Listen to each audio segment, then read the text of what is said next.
although we have a robust system to ensure that all payables or once they whatever value they deliver to us, it is being paid also.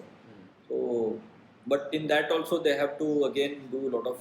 manual documentation work and then send it to Hindalco and follow up with the user and the accounts and purchase for getting their payment. So, uh, in doing all this also will take a lot of time and energy, and with when they are small player they do not have multiple people to manage all this, that this specific person will be assigned a specific job. So in small organization usually it does not happen, so everyone has to do mostly every job. So there we say, when we said that now one part of what you are doing we'll put it in the system, tomorrow we are also planning to go for a next level where even your challan or invoice generation and receipt at Hindalco, all or